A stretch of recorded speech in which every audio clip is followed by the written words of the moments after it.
Good evening, wherever you are in the world. We are here on Office Hours Saturday edition, which is very exciting that we're returning to the education component. But the first hour, of course, is tech questions. What are the needs that you have? And how can this august body of intellect bring questions that you have to life in a new way and give their perspective and their history? I'm also very excited about the new email system that's going out with all the things that are coming up next week. And I'm looking at Todd Harris and talking about exports and presentations on Tuesday and Dante Wednesday. So we're going to take a look at all of these technologies, loop back on Thursday, avoiding production disasters on Friday. Where were you 2 years ago with these answers? And then, of course, the following Saturday, continuing about the transitions to the workplace. So we're very excited about hearing your questions. Mr. Mitch, let's go for it. Thank you, Sky. First question in from TJ Asher in Minneapolis, Minnesota. Recommend an uninterruptible power supply, a UPS, to handle a Mac Studio, 430-inch monitors, an ATEM Mini, a Streamdeck, and an LED key light for about 20 minutes, and hopefully still fit under my desk, US 110 volt. Alex. The temptation is to get one large one because you can. I mean, you can get some APSs that are a server, but I would be tempted to just go to Best Buy and get 1,500 VAs, but get two of them.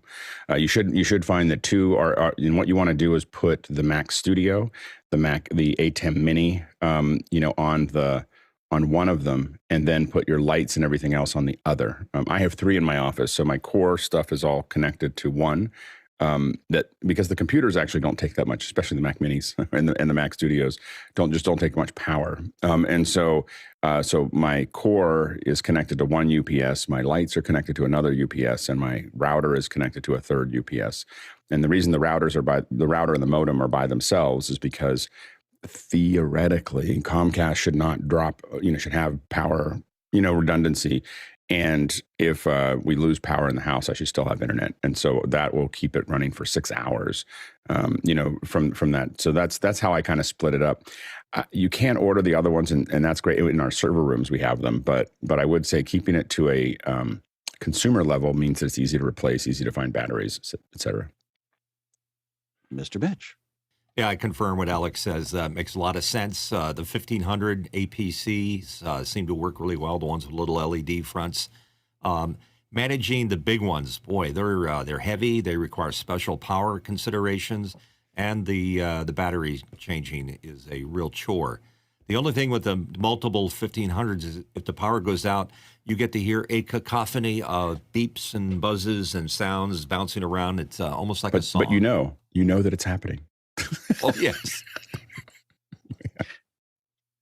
My observation is I did try to change the battery, but I didn't have good success with changing batteries. So where would you find these batteries? And there are stores that now specialize. Battery Plus generally has those types of things. Yeah. And so you can usually get them there. But you can order them on Amazon as well, and these are the 50. You never want to buy a UPS that you can't swap the battery. The usage of an UPS, especially in constant usage, is going to slowly degrade that battery. And so you definitely want one that if you can't slot it out. And the nice thing is when you travel, what you do is you pull it out, swap it, push it back in again. And that way the leads aren't there. And so you have very low chance of fire. And so, but the 1500s I just find to be the most convenient. I think with Pixel Core, I think we might have had nearly 100 of them laying around because we'd send them out with kits all the time because we didn't have at any one time we might have 7 or 8 kits floating around the world. And so each one of those kits might have 2 or 3 of them. And then we'd have other ones at the office. And so we had a lot of them floating around, and we just found that standardizing on one that was a reasonably good size and then just multiplying that as needed for the non kind of road case version. So the road cases, we definitely used larger APCs and Liebecs to do the rest of those, or Liebert. Sorry, not Liebeck, but Liebert. Liebeck makes tripods. so anyway, they're not nearly as good batteries. So those are we did install them into things, but they make everything heavy. So you do a road case with a couple of UPSs and turns into a project.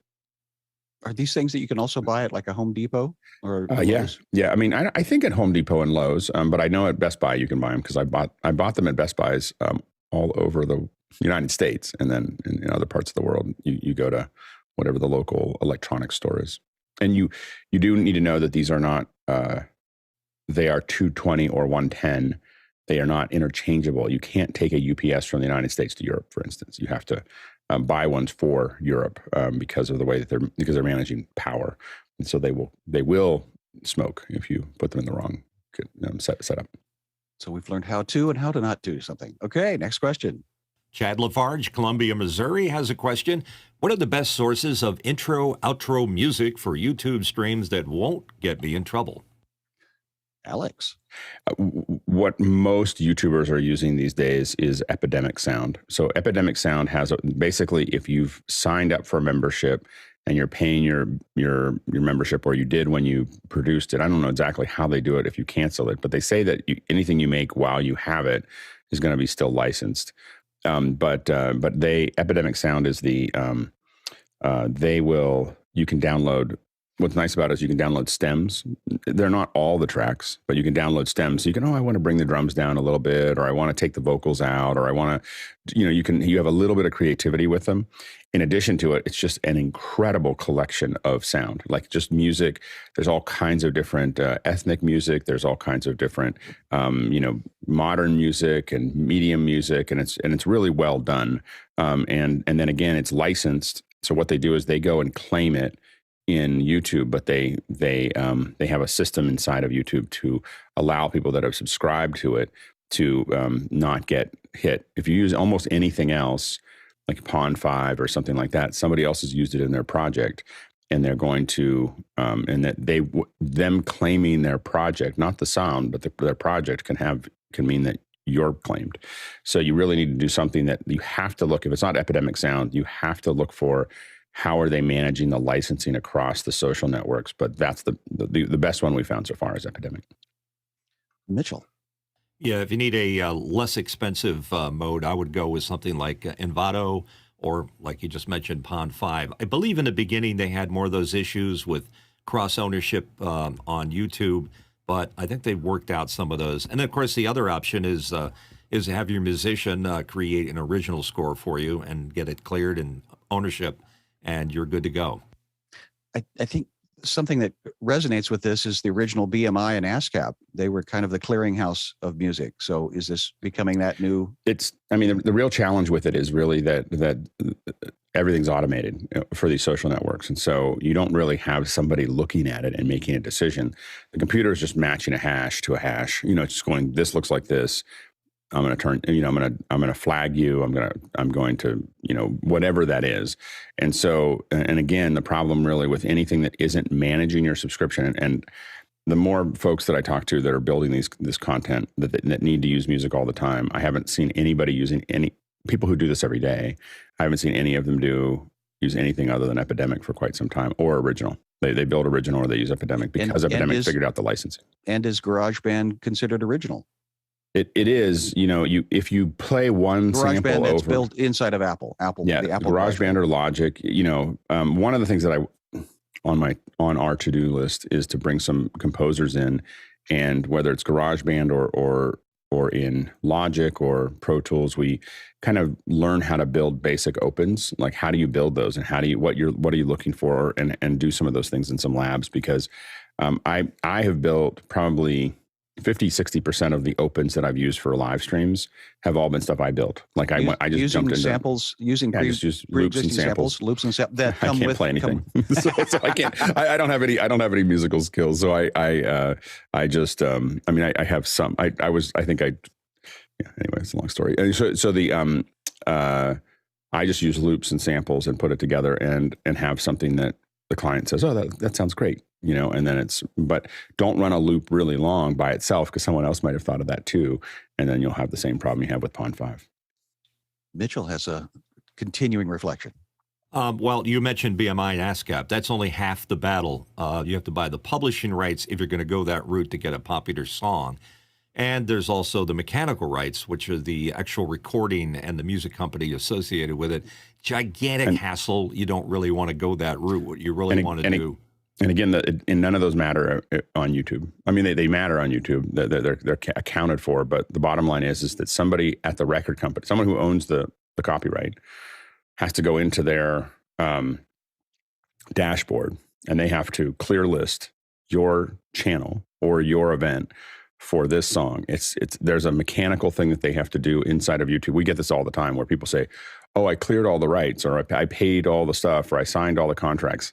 None of that matters. Like it's fine. You need to do that too, but you have the owner of the content has to clear list your channel or your event to play that song. Literally, to give you we did a thing with an artist and Alicia Keys, and her Sony blocked her show. It's because someone at Sony, not because they didn't agree with it, they were in all the meetings. The issue was that the intern who was managing that didn't know how to do the thing and didn't know that they needed to, and suddenly we had an issue. So the thing is that it happens at the highest levels of what happens there, and so you have to understand how each social network is managing it, and that's why everyone just uses Epidemic, because they don't want to figure it out. It's best to use that, like Alex says, because you need somebody to handle all the details and all the clearances. So don't try to do it yourself; it's not going to work. That's what I was going to say. Specific to each distribution platform, as you said, the original question was specific to YouTube, and that's the clearance case that we're talking here. So and YouTube has a ton of stuff that's already cleared. Like they have tons of music that's in there. That there's music that has been made that's in YouTube that is pre-cleared music in YouTube that they've contracted out. It's not as good as Epidemic, but it's free, and you hear it a lot. So keep in mind that's there as well. Well, it's free and it won't get taken down. So we thoroughly look that question over. Let's go to the next one. From Hasmukh Gajar in Cape Town, South Africa, Streamdeck and Companion. How many of the panelists who use this workflow with Elgato Plugin for Streamdeck enabled? Or do you simply use Companion only? If you use the Streamdeck plugin, how do you navigate between Streamdeck and Companion buttons? So, Nigel, you get to answer the question first, but maybe give a brief definition if nobody's familiar with what these magic words are and what they represent. Okay, well, the Stream Deck, the Elgato Stream Deck, is the great little button set of buttons many of us have by our hands that allow us at a single press to achieve great magic. Companion is an open source product which takes it to the next level. Now, in the latest, in the latest version of Companion, you can actually turn on in the settings the Elgato buttons. And I spent about 4 hours trying to make them both work at the same time and reach the level of pain where I no longer cared. So I actually have two different setups. I have one on one machine which uses the Elgato, the other that uses Companion. And I've seen people make it work. I just couldn't work out how to make that work. And particularly the problem I was having was making Companion, on the Companion machine, the Elgato buttons turn up. So I really use Companion most of the time. I think the resources are great if you use any of the products we tend to use here, from ATEMs to the products like that. It's really well integrated. Companion works very well. But for day-to-day stuff like launching apps and my setup in the morning, I just tend to use the standard Elgato on my other machine. Realize I do have one sitting here, the Stream Deck anyway. And again, it's a preset button that you can create a lot of presets for. And Mitchell, how do you use it? I'm just here to let Nigel know he's not alone. I've gone the same route, and I haven't had any luck either with it, Nigel. And here's the thing: what happens when you try something that stretches the boundaries a little bit and it doesn't work out, you tend not to go back there. So for now, I'm not going back there. I have a Companion running, and it's happily switching my Mix Effect Pro. And there's so many buttons and so specialized that I'm afraid anything else just might interfere with it. So I would prefer to have two Stream Decks, one for direct connection with Elgato and the other with Companion, just as Nigel said. Alex. And I think, I don't know if we have a place. We have second hour ideas. I think we ought to put lab ideas. So I don't know if Chad's listening or something, but lab ideas, because I think a Stream Deck lab We have a lot of people using it, and it'd be great for us to get together and trade notes and get beginners up to speed on and maybe even meet regularly talking about Companion and how to get all the stuff working. So let's I'll try to reach out to Chad if he hasn't heard this right now, and we'll see if we can't do it right under second hour ideas, lab ideas, because we want to start picking those up. Awesome. Let's see what the next question has to offer. It's from Darren Cirillo in Dallas, Texas. Morning, guys. I recently upgraded from the iPhone 10 Max to the iPhone 14 Pro Max. If space is not an issue, should I be shooting all photos in ProRAW 48 MP? Also, when not using ProRAW, do you capture in HEIF or JPEG format? Alex. In general, it depends.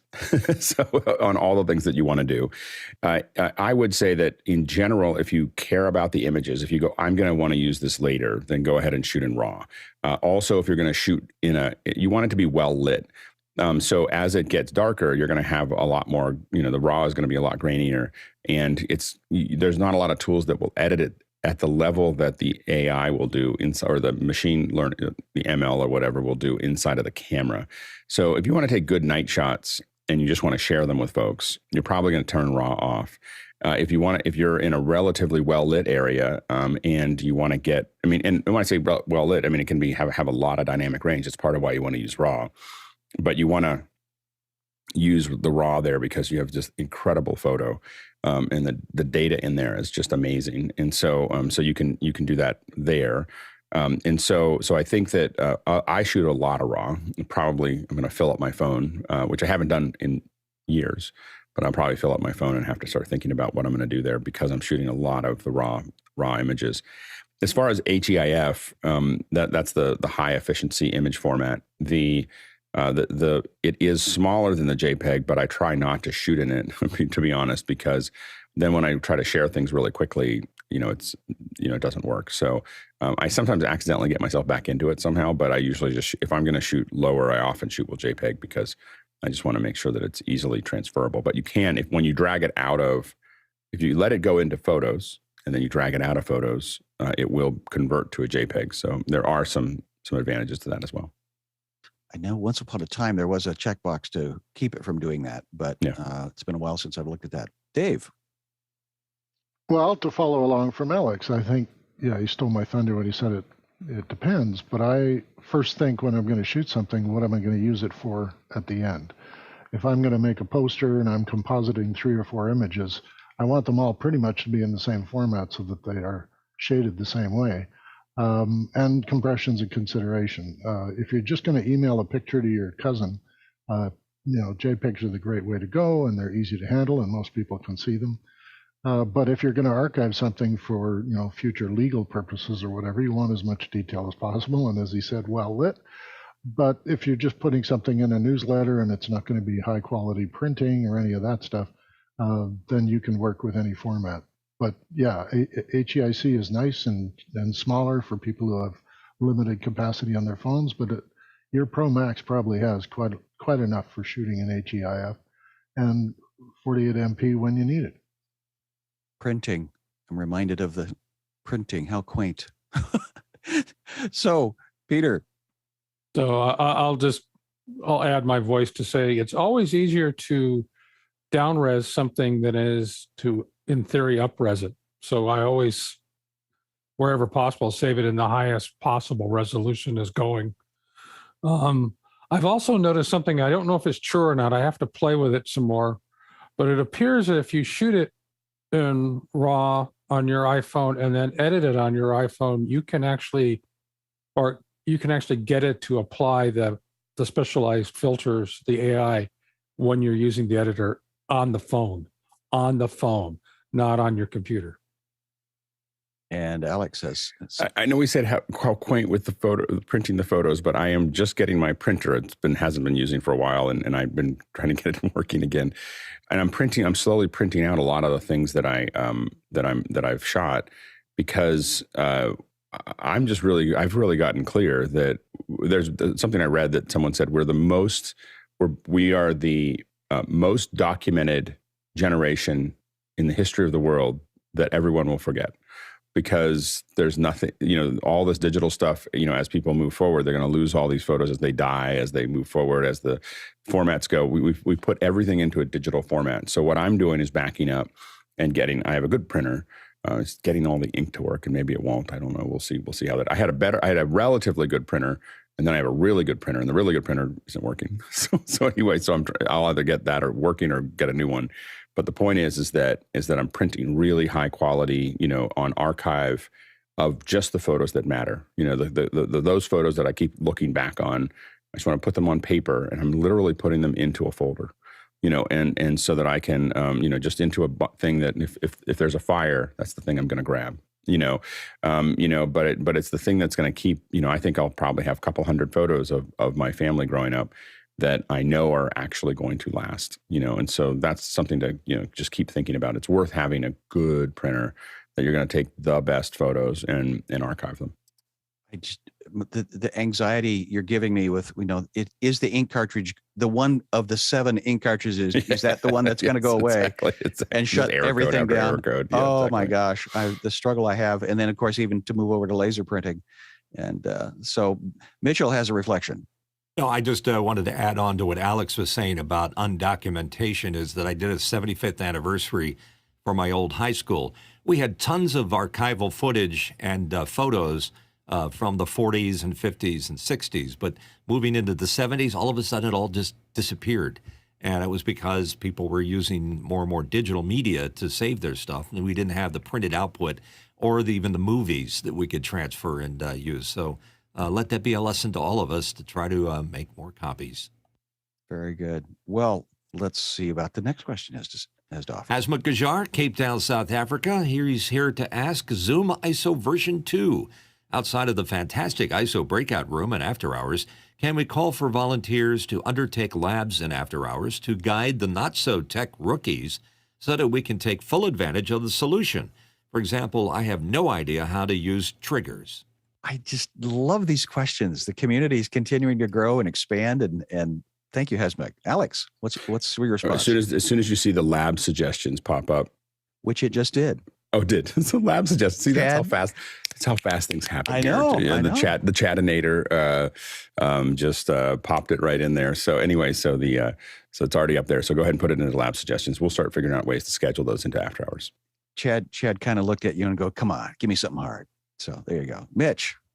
Chad just said the fastest 8 minutes ever, but it's fun. It's fun sitting on after hours and seeing the questions that come in. I think right now the questions and labs and other things related to ZoomISO probably tops the list of things. Not that that's the only thing, but it's very, very popular. And the fact that Andy was there yesterday, how fantastic! We can talk to the chief architect of it and get direct answers. Fantastic. Peter. Yeah, I'll take part of the blame for Hasmuth asking that question, because I got him, I figured out a while back how to do triggers in Companion to interrogate ZoomISO and then set the lower third in Memo Live. But I was doing it brute force. So for every lower third, I had a separate trigger. Then with a little help from Jonas, we figured out how to actually move that active speaker over to Memo Live via trigger. But there are things we should learn to do, and I'm perfectly willing to help doing that, for at least from respect to Memo Live.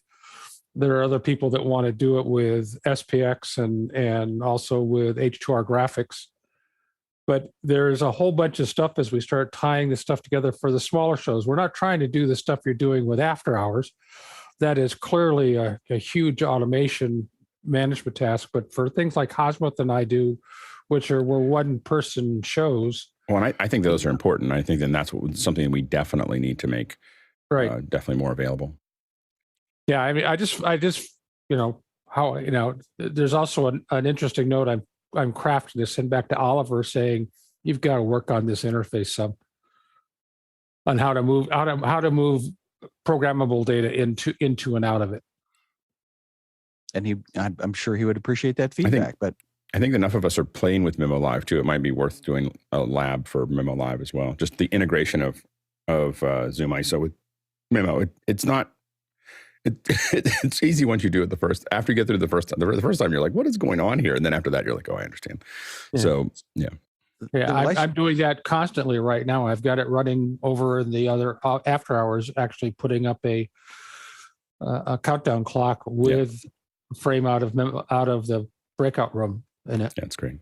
What I'm observing is early days of Avid, I recognized that it was a bunch of disparate parts that a company took and created a turnkey system. And you could still build a video editing kit yourself from different, manufacturers and assemble things, but it wasn't uniformed. And so what I'm starting to observe is we're taking all these disparate parts and how do we make our life simpler in single clicks rather than multiple clicks or so this is fun discovery. Let's continue to discover with the next question. And I get the chance to ask myself my own question. I'm liking this HDMI to USB capture card from Kondor Blue. What did you think? And I have a link to the device in question. Well, Nigel actually responded quickly, so Nigel's going to bring in his 2 cents. Yeah, I like the Kondor Blue stuff. I think there's a huge amount of great stuff on that website. I when I'm bored, I look through and see what magic cables it could have. I don't know the capture card particularly. But I think you can find fairly cheap capture cards depending on whether you want 1080 or 4K. And if you want 4K, you're going to have to do something a bit more. But if you really just want 1080, then a cheap ATEM is really the fastest, best way to do it, I think. Mitchell. When you see blue braid on a device, I got to have it. So that's the Kondor thing. Branding. We were talking about branding earlier, and you're attracted to it, Alex. Mitchell's an expensive friend. I already bought one. So I saw the question and I looked at it. I was like, oh, that would be really good to have in my bag. I don't know if so the thing that we have to do is try to, like we did with the mics, I'm probably going to buy a couple of these less expensive ones and test them. What we have to do is put them against a color chart, and see like what's for the less expensive ones, they're skimping on chips, to do that. That's how you get it down to $35. And so we have to see like, are we really getting a clean output? Because it does have to convert an uncompressed HDMI signal to a highly compressed USB signal. And so we have to figure out what is it doing on the way through. That said, having one of these, what I looked at was having one in my bag in case, and I had this problem yesterday, which is that I was doing some stuff with I have 2 ATEM Extremes, one HDMI and one SDI, and they have the same power supply. So I took mine down to the office and then forgot it. So then I didn't have a power supply for my ATEM, and I had to do meetings, and I was like, it'd be really nice if I had some way to get the camera in, but I didn't have anything up at my house. That kind of cable, having it in my backpack that I know I can pull the cable out, plug a camera in, and get a signal could be really useful. Also, being able to have multiple cables so that I could have, supply Keynote or Ecamm or Memo or something OBS with some relatively inexpensive interfaces is really interesting. So I bought one. We'll talk about it when it comes in. Did you buy it because it was a blue cable? Because Mitch said it was braided. I saw braided and I was like, you had me, and I was like, what does it do? But it's braided. I must buy it. So. See, Tony, we're learning how people's consumption habits.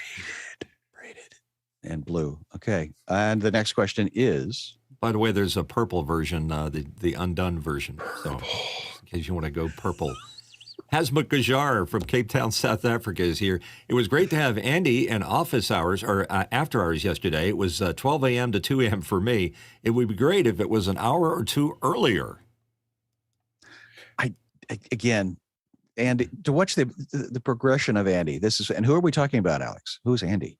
Andy Carluccio from Zoom spent some time with us yesterday, and he it's an incredible. He just stayed until we finished questions, and wow, it was a lot of information, and so I would highly recommend jumping into those, even if they're late.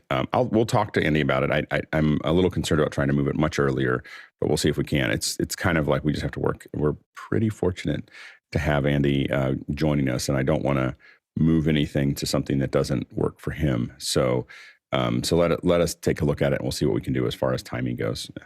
And he is a married man, and he still has.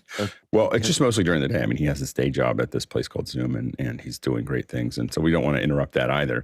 So we might, our feature sets might go slower if we start like moving into the middle of the day. So we just want to make sure we give Andy the headroom he needs to work life balance. Yeah, exactly. So we'll find out if there's other times that work for him, but no promises yet. Maybe Hasmut can send over some cookies.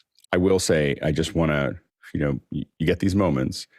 We are talking to the lead developer for a product that's going to change the world.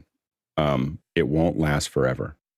So I'm just letting you know, like we're not going to get to do these meetings with Andy for the next 2 years. There's going to be some point where, it'll be someone that Andy works with, and he'll come back every once in a while and everything else and hang out with us. But you just need to know that those hours that we do on Friday, that when you see them, this is something to clear your schedule for, and to be there to learn directly from the person that really is architecting this. It's a really unique experience. And again, I clear things around my schedule all over the place, trying to make sure that I have time to. I'm trying to move a shoot schedule around on next Friday so that I can make sure that I can sit in it. I might even just put my ear in while we're shooting. You just don't want to miss any of it. So I would highly recommend going. Wow, great fun. Next question. Tony Mobley from Noonan, Georgia, has a question. Has the panel used the updated Shoot Pro app? Alex. What's new, Tony? Can you tell us? Well, the app, well, let me say this. Michael Forrest is amazing in that he has been taking whatever suggestions those users of the app need. He immediately jumps on it. And so we are constantly getting updates, and our good friend David Paskin is involved in making suggestions, and most of the community is making suggestions, and he's right on it. And so I have not had a chance to implement the tint feature that he just added, and I was just wondering if someone else had had a chance to play with it since that time. But I'm looking forward to, because I asked him about it because I want to continue to use my 10S Max as my webcam. And I want to see if I can do the Shoot App Pro as that app to use with my phone as a camera. And he's just on it every single day. There are updates, there are suggestions, and he's just phenomenal in the way in which he responds to the community and those people who are using it. So I was just wondering if someone on the panel today has had an opportunity to use some of the amazing updates that he's done. I have not used it in production yet, but I was recognizing my consumption habits again. Alex, you sent out a little email and said, this is an amazing thing. And I looked on it, and it looked like a tool that I could use. And again, to our previous conversation about Andy, to have access to the manufacturer, to the person that's actually working with you for their product, and the low barrier to entry of these products now is just phenomenal. I mean, it's not tens of thousands, it's maybe tens of dollars. And so the opportunity is good. And the tool itself. So Tony, do you use it in production yet? I am going to be transitioning from Filmic Pro to the Shoot app because it's going to allow me to have more control over my camera doing whatever I'm doing, House of Worship, Conversation, Tony Mobley, whatever I'm doing. It does seem to give me more control over the things that I can do with the camera. So that's my move. That's where I'm going. And you've been very great. I mean, you've been appreciative of what Filmic Pro has done for you, and that tool in your production. I am, and unfortunately, Filmic Pro has now gone to a subscription model, and things are changing. it hasn't, the checkout of what the actual subscription prices is going to be is not really complete yet, but it looks like it's going to be extremely expensive.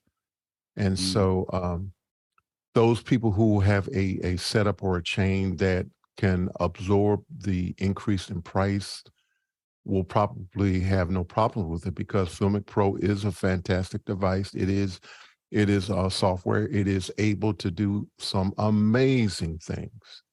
But for my use case, I need to be able to have a quality webcam using an old iPhone. And that is what Shoot will do for me at this time. Wow. Well, again, we want to provide support and sustainability for the people that are giving of their knowledge and wisdom and the product that, they've got their bills to pay. So trying to find that balance. Great conversation. Next question. From Hasma Gajar in Cape Town, South Africa. I missed the previous 2 Gray Matter episode webinars. In yesterday's show, I noticed very different mic setups. Michael and Talent were in the same location. Tell us about the mics and how they were set up for an interview show. Alex, what is Gray Matter and what's going on? Yeah, Gray Matter is the interview show that we're doing with Michael Krasny, and it is a podcast, and you can go to graymatter.show to see some of the ones that have been done. One of the things we're trying to do is get the best audio quality that we can in the environments that we have. And so we send out MV7s pretty much to almost every host, or we try to.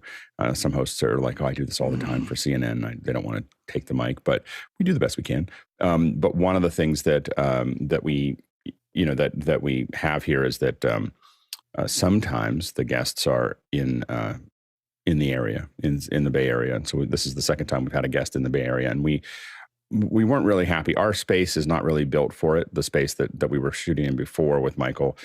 So I've organized to use the pit. So the pit is, so if you watched Wow. Light and Magic, you'll see them talking about the pit, and that's where Spaz and some of the other guys worked in during the making, the 90s. And I actually recorded some voices in the pit for a scratch track for a movie that never came out. It was funny. It took me a little while to realize that was the building that we're in is such a maze that it took a little bit to figure out where it was. But I was like, oh, I've been here before. And anyway, it's a floated room. So it is truly like Marty. I was talking to Marty, and he's like, yeah, it's not part of the building. Like it's inside, it's in the heart of the building, but it's not part of the building. And so it's a floated room with great acoustics. It turns out the guitarist from a band called Stroke 9 has that space, and he does. We're going to have him on. So John's going to come on and talk about what he does now, and I think we're also working on getting Stroke 9 to come in and play. They have a tune you may have heard of called Little Black Backpack. And so anyway, they're going to, along with other songs, they're going to play a couple and talk to us about it. But it's a great little space, and it's really, really quiet and sounds good. So that's the space that we're using there. And then we are playing with, I wanted to play with the podcast. I mean, we want to make it the best quality we can, but we're also trying to learn some ideas. And so we were playing with a couple of ideas yesterday. One of them was that we used those Thomann mics that Carl had recommended. These are kind of the SM7B knockoffs, I think. And they worked pretty well. They might have more self noise than I expected. Now that when I pulled open the records, I was like, it's a little bit of. You wouldn't have heard that yesterday in the webinar, but when I listened to the raw tracks on that, I was like, maybe I'll try another mic. so we'll see. It could have been the whole system. I don't know, but they're going directly into a Sound Devices Scorpio, which has really, really low noise, self noise. And so if it's something going wrong, it's the cable or the mic. So anyway, they, I wanted to use two of the same. We used a PR40 and that mic, the Thomann mic. We used that a couple weeks ago, and I just felt like their flavor was so different. I kind of wanted to see what two of them sounded like together. I do think that they're a little harsh in some areas. And so anyway, so we're going to play around a little bit with with that structure. We also took 2 Nanlite 200Bs. We have a couple of them laying around from an old project, and they take up a lot of room. So we just use them, and they're massive. These are massive lights. And so we lit them on either side. And then I don't think it didn't totally work, but we experimented with using the little link, the Insta360 link, and we set it right between them, or almost right between them, and then had it, I had 2 presets. It just looked over at Michael and then looked over at the guest and went back and forth and back and forth. And it was kind of like you're sitting there like watching, watching them. The problem is that I was doing a lot of other things at the same time. I'm looking at the records, and I was looking at questions, which I shouldn't have been doing. Chad was doing a better job. So I was doing those things and trying to run the camera. And there was a point where I think Hosmuk asked me to, like, we're just focused on Michael. Can you move over to the guests? So I was like, I think that I will say that I thought that the camera looked great. It's really cool.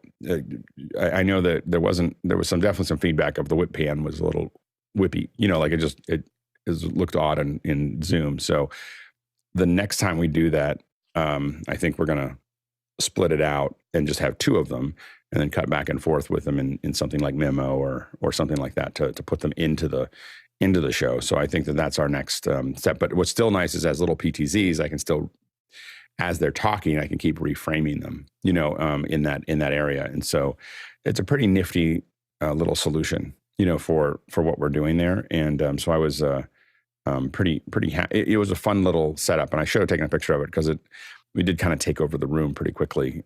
We've connected the room to our internet and our Dante network.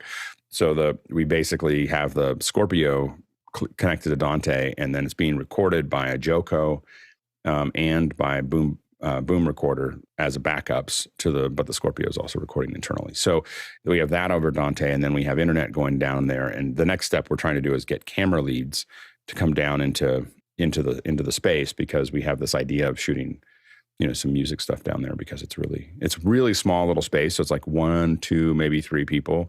But for individual songwriters, like thinking about how to light it up, and we're thinking about YouTube and HDR and 5.1 and that type of thing. So anyway, that's what we're working on. The thought, if these walls could talk, comes to mind. It's a really cool space, and the history but the history of what and when you happened there.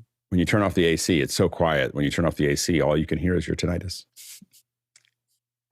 Amazing. Yeah. And again, but also to give credit to Michael, Michael Krasny is not a novice. He's only done, I was starting to think of like 10,000 hours. He's definitely done his 10,000 hours. I think he might have done far more than that. He did it every day for 28 years, 5 days a week for 28 years. And so he's got like some history, and just watching him go into a conversation and interview folks. And there's so many people who think of him as like one of the best interviewers in the world, and that's why we are hitching our wagon to, helping him out, was because, we just want to add the tech to what he's already naturally talented at. Awesome. Well, let's move on to the next question. From Douglas Carmichael asking, would a dedicated viewer problem report tracking system, for example, flash a black frame at X, be a useful process improvement tool? Dave.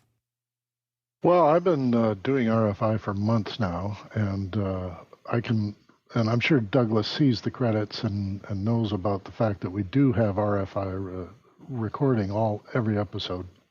But the input comes from all kinds of people. We get a little bit in the event chat. We see a bit on Discord, and all members of the crew are monitoring certain aspects of the show, and they're seeing some of the same things you're saying would be interesting to report from the field. And the only caution I'd have on implementing something like this, and there could be a separate, almost a Discord channel in RFI about public input, and occasionally we would add that to the pile. But the caution I have is that quite often when I'm watching some of these people on Discord describe their problem, it has nothing to do with what we're doing. It has more to do with how they're receiving it. So sometimes even today, Svetlana is reporting that everything goes fuzzy for her every couple of minutes. And that's more a case of what her internet is doing than what we're doing at this end. But we try and focus RFI on getting the show to work better, to cooperate more, and to be able to be aware of some of the glitches that might happen. You've been watching, actually, probably in the last week or so, more of these little on-air glitches, because a lot of things are changing in the back end, and they're scrambling to try and knit it all back up together again.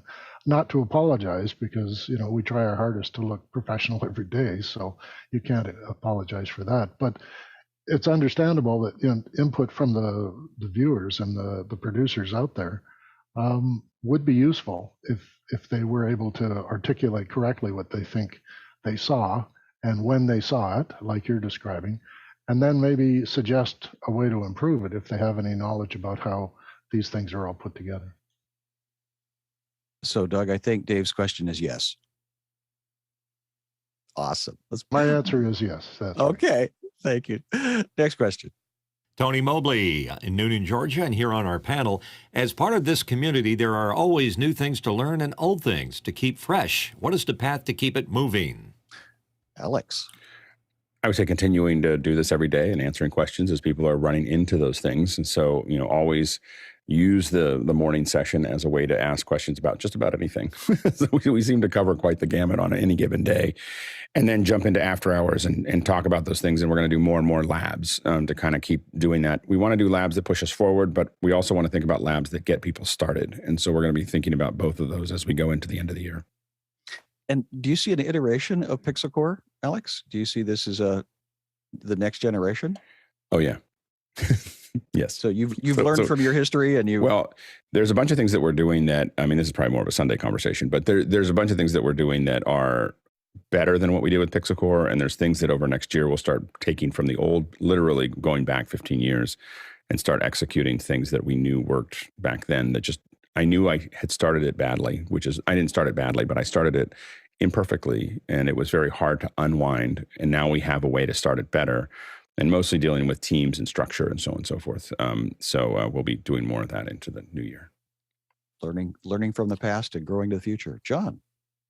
I think the other key is, making sure everyone continues to be involved. So if you are a producer and you've always thought about joining the panel, or you've never put something in the chat and you've always thought about doing that, the answer is yes, you should, because the diversity of thought is what makes this community great. I love that. Next question. From Chris Widener in Lafayette, Indiana. My cousin asked for my recommendation for filming her daughter, a senior this year, who is a cheer captain, so indoor and outdoor on her Android phone for me to edit together. Not a use case, but I could use panel recommendations. Alex has some recommendations. Shoot 16 by 9, not 9 by 16. That's the first thing you have to tell people when they're used to it, because they keep on shooting vertically. And that footage is, unless you're going to do something on TikTok, that footage is worthless. And so, so shoot 16 by 9. One of the things that people have to learn is not to move with the subject. Allow the subject to move inside the frame. So turn it on and just hang on it, and don't move very much, and let them move inside that frame. When they start getting to the edge, move over slowly back and forth and kind of grab.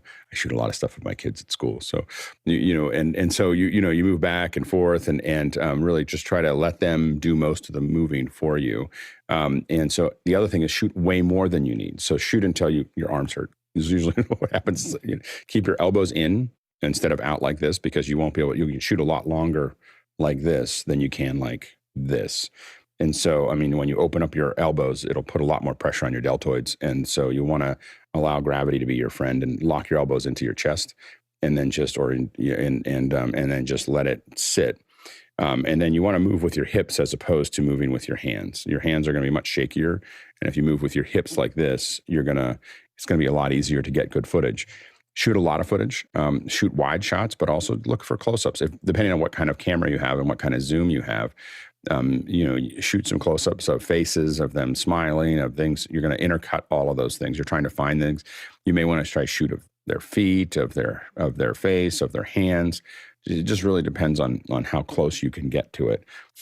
For some reason, I always imagine being the parent who runs up on stage and just starts shooting all the shots that you would get as a movie, and then I'd be that person, and my kids would never talk to me again. Yeah, embarrassing the children. That's hard. But yes, you becoming the human tripod of moving in and moving out. But you do definitely want those face shots. But if it's a cheer captain, obviously the movements are going to be big and wide and the jumps and things. And you will get notoriety when you're someone who knows how to shoot and you start to shoot. There'll be at every function, there'll be some parent that just says, I want your footage. like they've been shooting, because everyone goes this all the time. And suddenly they see someone just kind of like, and if they see the screen, they suddenly realize that they could be shooting better footage. But it's just a matter of staying really still is the thing to do. And not coming between that parent and their child. That would be the thing. But Mitchell has one more insight. I was just going to say, it just brings to mind as one of the funniest things I've ever seen. Luckily, nobody was hurt, but it was a parent that was tracking the child running down the field, and he ran into a goalpost. Ouch. Word to the Must have been a wise. great shot. Next question. John Snyder, Reno, Nevada, is here with a question. While working on a slide deck recently, I learned that someone had trouble reading the slide due to the colors I selected. How do you make sure visuals are perceptible for users who have difficulty distinguishing color? We have John himself. Typically, the colors are the last thing I'll choose in a slide deck, and I always have a hard time when I'm at that stage because I want it to look nice and also be readable for everybody. And I'm just wondering what other people's techniques are. One thing I have is I have an app on my phone that simulates daltonism, which is red-green color blindedness, but I know that there's more visual groups than just that. And so I'm just curious what other people do. I will note that we are almost to the top of the hour. So succinctly, Nigel. Obviously, the way the commercial people do presentations doesn't necessarily fit into the style we want to talk about here, which is somewhat more minimalist. But when I'm doing more commercial stuff where the slides are used to create a conversation, I watch out for things like traffic light charts, red, amber, green, which communicate status, and make sure you put pluses and minuses and things that can also be read by people who can't see the colors. Alex. I use black and white as my backgrounds. Like that's, so white if I think they're going to print it, and black if I think they're going to watch it. And sometimes I use a black with a gradient. So it's like a semi-light gray that goes out to black, so that, or a dark gray that goes out to black that kind of gives it a little bit of flavor. But I try to keep it very simple because I want you to pay attention to what I'm doing. I also want my background to be monochromatic so that my images pop. So if you don't want your images to ever have to compete with your background, and then people don't have trouble reading my stuff mostly because I don't use I almost use no text. Okay, never use a list, never do a thing. I everything's images for what I do, and then I talk over all of that. So my slide decks are kind of useless if you didn't hear me do it because they're just images. Peter, succinctly. Well, I'll turn myself in. John, thank you for for bringing this up. The two things I'll say is I vote for Nigel's comment. Never use red-green on a chart if you can avoid it, because that's 30% of the male population right there can get bit by that. And I had the Poughkeepsie lab director ask me some very odd questions because he was red-green colorblind. We've switched over to plus minus, and things worked much better from then going on. So visual cues. Plus, if you Google colorblind accessibility checker, you'd be surprised the number of tools and reference points out there for you, John, that will let you figure out what the right colors are going forward. But as I tell people, I'm just really glad that the traffic lights on the streets are always in the same order. We're learning things, how to work with each other and our environment. Next question. From Tony Mobley in Noonan, Georgia. It's been a couple of weeks with the USB mic Bigfoot has gone back to $99 from $29. What is the panel's thoughts about the quality of this mic? Mitchell, you actually have a experience there. Yeah, surely the increasing the price increases the quality, right? Isn't that how it works? So in other words, you don't have an answer. Well, that's my answer. Oh, that's your answer. But so Tony, we may need to find somebody else in the future to get some other perspective of that. Bring that question up again in the future, Tony. Next question. Okay, well, I'll ask him. I'm surely not good at answering them. James Babbitt from San Diego asked, I downloaded the Gray Matter podcast from Apple Podcast. Where are the files stored on the MacBook Pro? It seems that Apple may change the place they're stored. Oh, Alex, where You should be able to right click on anything in iTunes. If you're opening in iTunes or in Apple Music or whatever that has the podcasts, you should be able to right click on it and say Show in Finder, and that works in a lot of places on the Mac. And just right click on it. It says Show in Finder. It'll take you to the folder that it's stored in. Next question. It's from Tony again in Noonan, Georgia. If we have time, Mitchell, how do I audition to replace James Earl Jones as the voice of Vader, as TJ suggested? Okay, Mitchell, you're going to get Tony's next new job. Do not underestimate the power of the Force. Or something like that. Or something like that. I still think I every time I hear it, all I think about it when they talk about new voices, I'm like, I really want, if they have AI for faces. They have AI. I still want to hear what Vader would sound like as Sean Connery. Or Bane. Here's do it as Bane, Alex. I know you can do it. I don't know. I've never done that. I want you to search this ship until you find the missing plans. That would be probably the closest I could get. Perfect. I just wanted to say, Luke, I am your father. Little fun. There it is. For Perfect. Well, the fun continues, and so do the questions. Next question. Svetlana Hadzina from Belarus, Minsk asks, are you willing to apply your broadcast production for that purpose? P.S. The lobbyist should be originating from the healthcare system. Who could be eligible for asking those kinds of issues according to his professional competency and reasonable assessment of those regulations? Yes, Alex. I think we missed the first half of that one, but I think it was even the first part of it. I wasn't sure if it totally was something I could quite figure out how to say. I will say that getting involved for lobbyists, especially in other countries, would be pretty complex for us, and we try to, as a group, try to stay out of politics. I mean, we mention it every once in a while as it relates specifically to telecommunications. But outside of telecommunications, we try not to do that. We try to not get our group too tied up in politics because no matter which side you take, you'll lose. Thank you. Well, thank you. And we have a few more questions. One more question. It is James Babbitt from San Diego, California. Great video on gray matter. I would like to be able to see both Michael and his guest respond as they listen to each other. With two cameras, would you show both people on the same screen? Ooh, from the originator, Alex. Yeah, I think we're going to keep playing with that. So the most of the time, there's not two people on the same room, and that won't happen often. Usually, it'll be Michael talking to someone. And what I'm working on, we now have 2 weeks. We have Leo Laporte in 2 weeks, so this is going to be on. So anyway, so he'll be coming in from his office, I think, and so what we want to do is try to really ramp up Michael's setup so that he's really ready for that, and we're going to play with ZoomISO and a couple other things to make that work. So stay tuned for that. Oh, it's the top of the hour, and I'm very happy and very sad at the same time because I have to leave. But I'm seeing all my friends coming in. Hi, Chris. Hi, Aaron.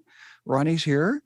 Tony. And the education component is what I originally started, the exploration of connecting with other humans in helping others learn. And so to see this community continue to grow and expand in so many new and wonderful ways, but the things that are solid are humans. And Chris, you are continuing in helping us learn what you've learned and been teaching for years. And Aaron, you and my wife, of course, have an affinity with teaching small children, and her third grade class right now, she is learning also the challenges of different school districts, bureaucracies, administrations, and the challenge of teaching in a public school system that while the good ideas are great, her challenge is how many good ideas can you shove into one day and still teach? So I'm not able to talk, but John is here, and he's going to be taking over this next hour. And we're going to, I don't know, we don't take a break anymore. We just keep on going. So John, have a wonderful experience for the next hour with our education friends. Great. Thank you so much, Guy. Excuse me. I wasn't aware that we don't take a break, but That is great. We will continue moving forward. So we have. I apologize. I apologize. We are running credits. Oh. I see credits are running because these are the people behind the scenes, and without which none of this would happen, or it would, but it would not be to the quality or to the the expectation that we're creating. It was just fun listening, but we should be whispering. That's right. During credits, we're whispering. We're creating our own traditions here. So I guess we're going to show the credits. See the logo.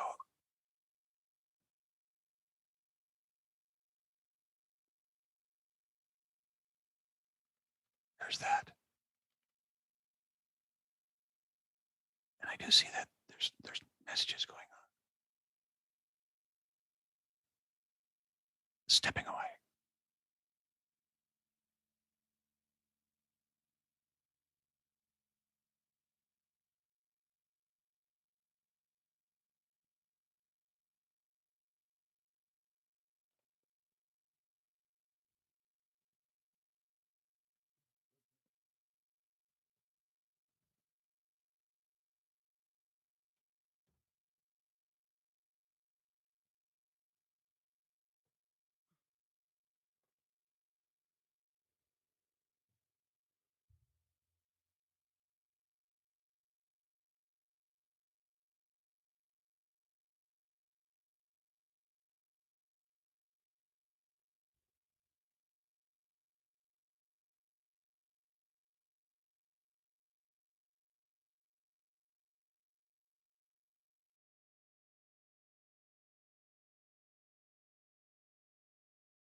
Two minutes until show.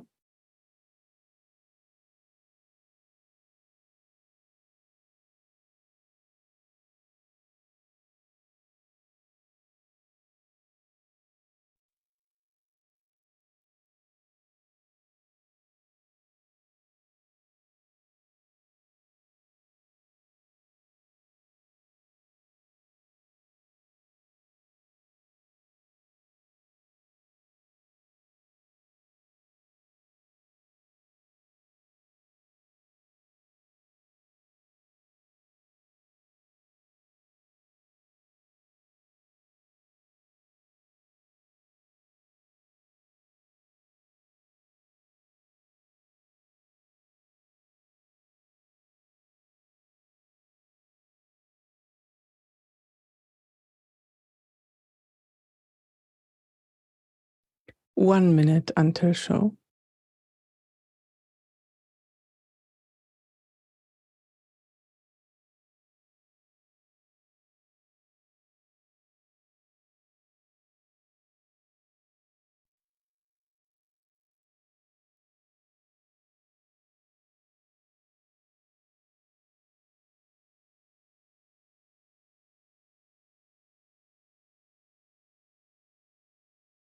30 seconds till show.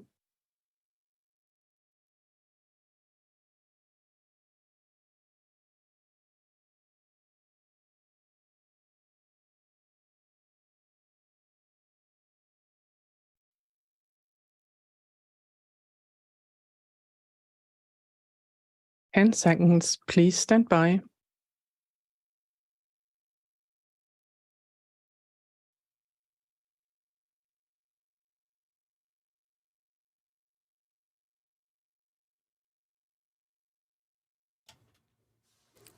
Thank you, Sky, and thank you everyone on the back end who continues to make office hours possible, and to the producers who really drive the show, and we're hoping that you will continue to help us drive the Education Hour. Today's Education Hour will be helpful for anyone who needs to manage a meeting or classroom or a group of humans who sometimes need a little bit of a nudge. We'll discuss different techniques and tools for classroom management. How do you handle a group of humans who might need nudges to stay on track? So for our producers, we invite you to open classroomscream.com. We'll be talking about that in just a bit.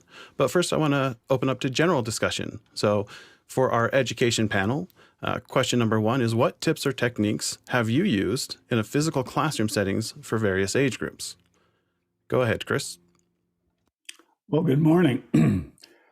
The technique I thought of has to do with the beginning of a course or a class.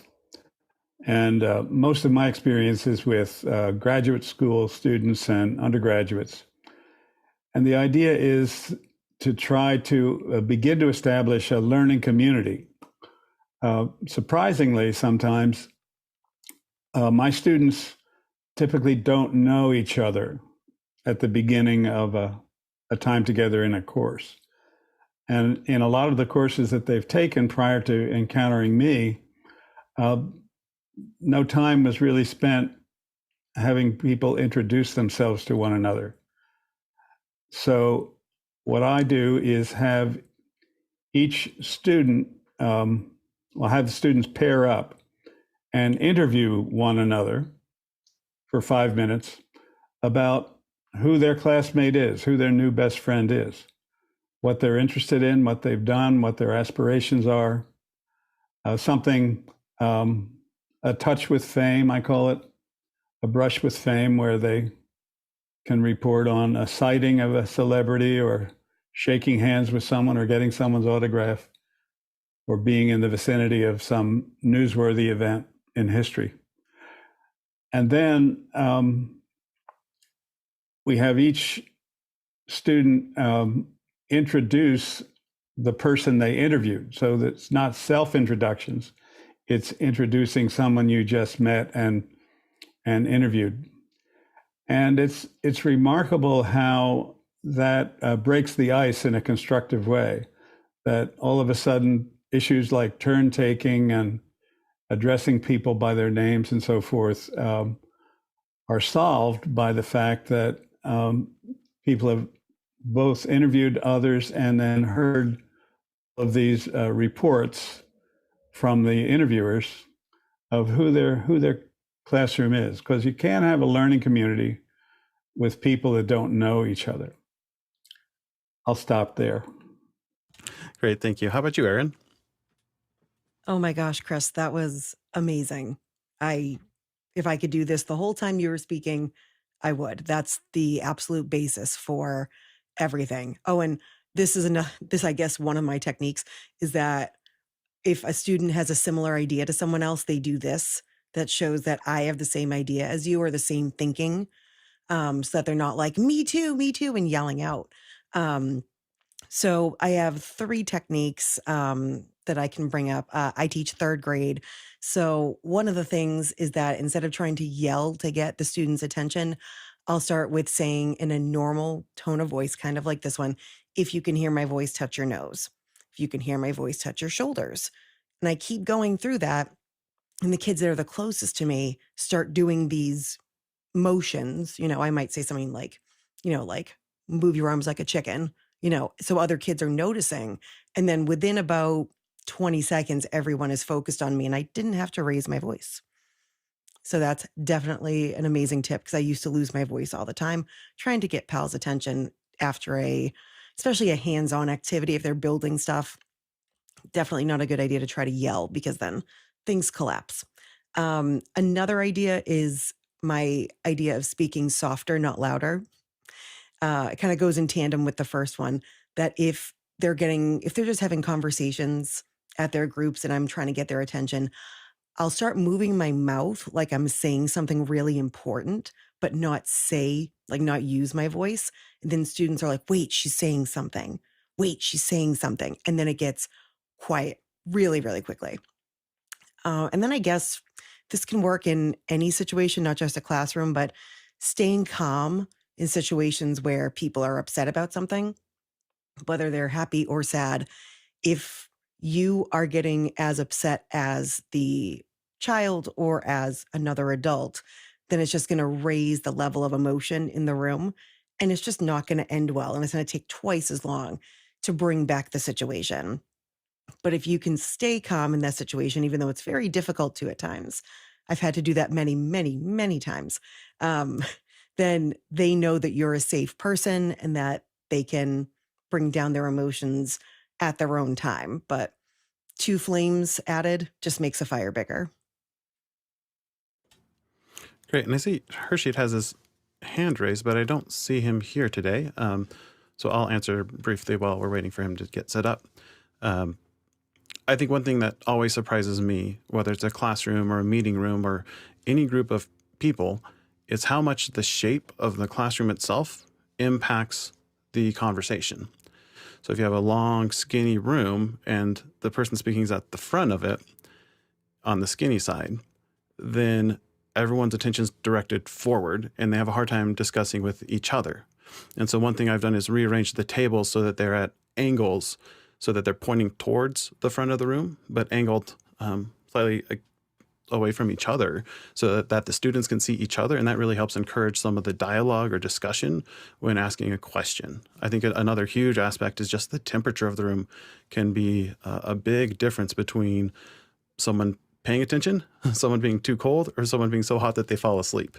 So those are, I think, a couple of factors that really make a huge difference in managing the classroom that many people don't think about. Next question. Next question comes from John Snyder again. It's the second question in the panel discussion segment. What's your best tip for virtual facilitation, especially something you learned during distance learning in the pandemic? Go ahead, Aaron. Ooh, I got a lot for this one. I could take up the entire hour, but I'll narrow it down to just a few. So the first thing, and I know I'm going to make Alex cringe at this one, so I'm sorry in advance. Google Slides.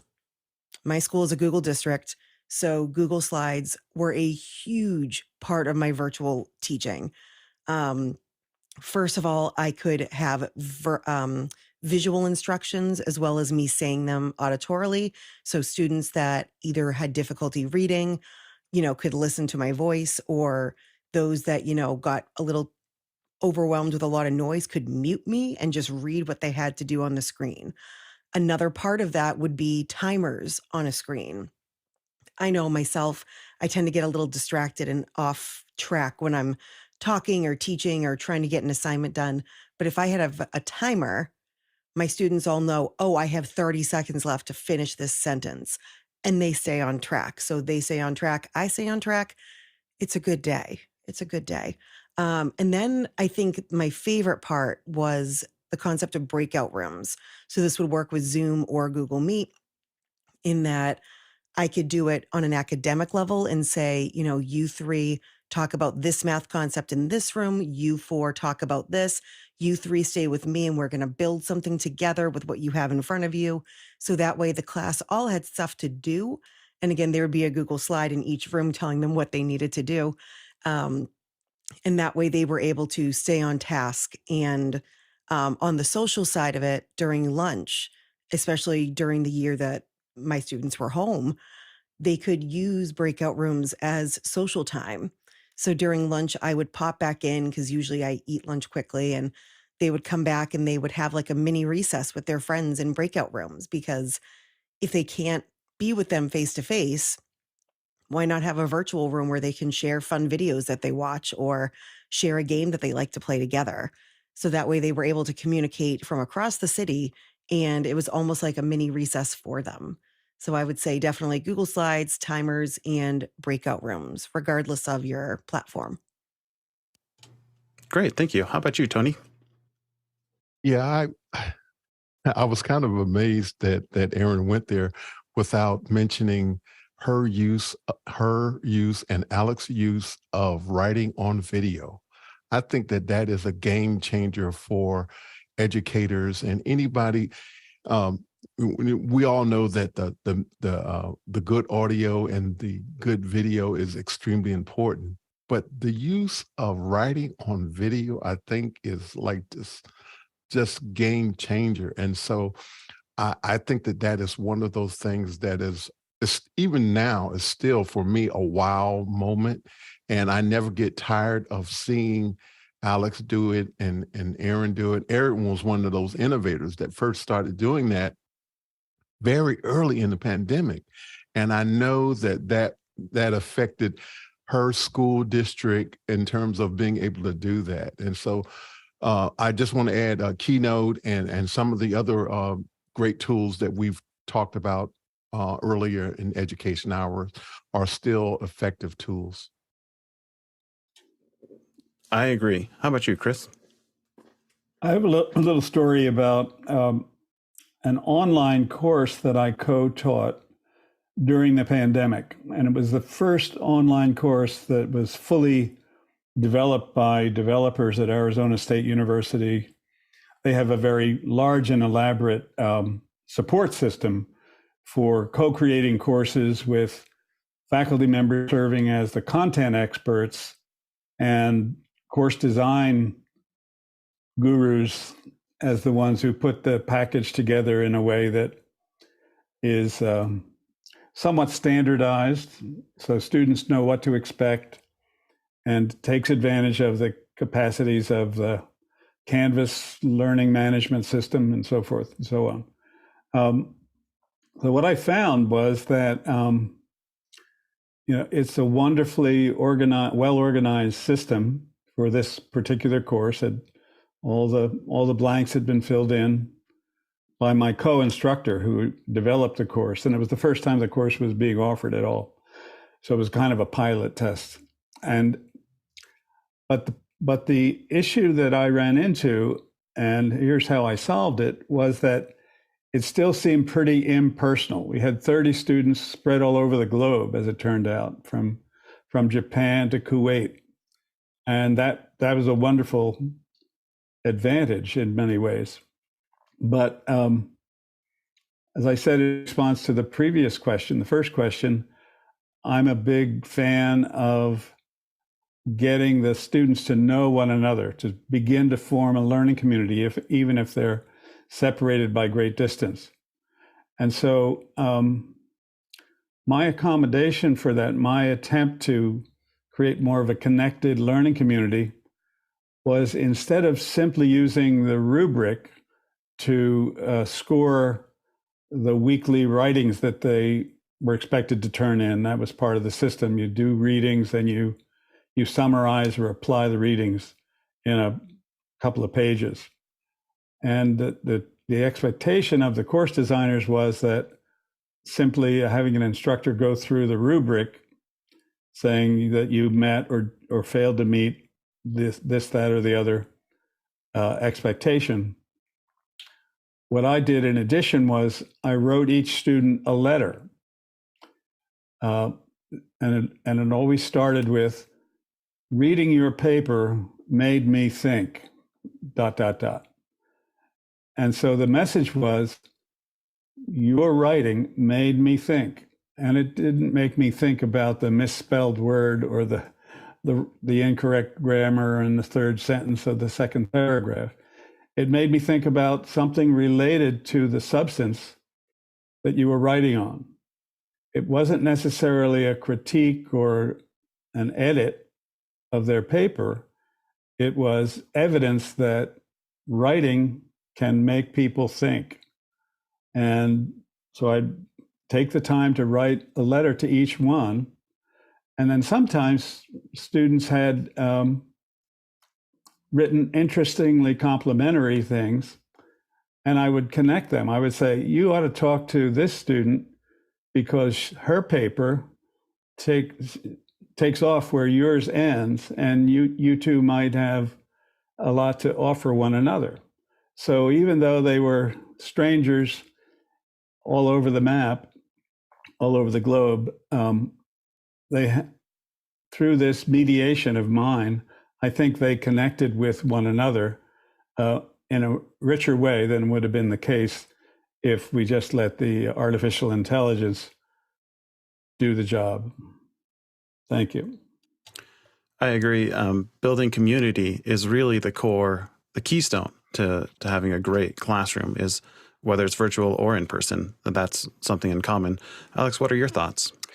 Yeah, and mine's probably less about COVID and over just the last 20 years, some of the stuff that we've done that has worked. One thing is that I almost never lecture.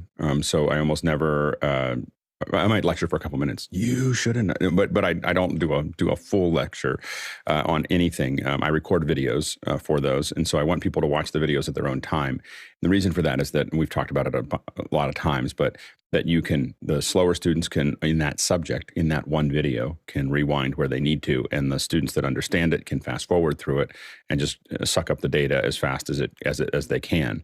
And so it really lets them go at their own time. What I always follow with that is it's some kind of text, asymmetrical, some kind of Discord or a forum. In the early days, it was a V-bulletin. Now it's Discord, but giving them somewhere that they can talk about it, talk about the videos that they saw. And then I always give them a challenge. So here's the video. I want you to do this thing. When you show up in the class, you better come with a thing or come with questions. Or, I'm going to give you a little heat. You need to do one or the other. If you don't come with the thing done, the challenge, I expect a bunch of questions like, what stopped you? What did you have trouble with? Because that also tells me where my video didn't work. And it also, and sometimes people do it obviously just that's how they kick the ball down the field, but that's fine. It creates a discussion that we can have during the class. So we, you also get a sense of who worked hard at it and who didn't based on the questions. There's questions you make up when you didn't do it that you can see very quickly, especially after you've done the class a couple times. And there's questions that you obviously were deep in it and couldn't pull that thing out. And those are the real valuable ones. But then we just have a discussion in class. We show examples of the challenges being produced. We talk about what worked and didn't work. We talk about the things that we learned. We answer questions about those things, and then we give everybody another challenge. But everything starts with a video, then a challenge, asymmetrical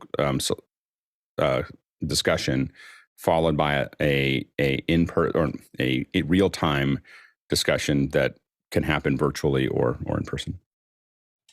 Yeah, and what you're describing, Alex, is something called chunking content, and it's actually really helps aiding in the retention of information, whether virtual or otherwise.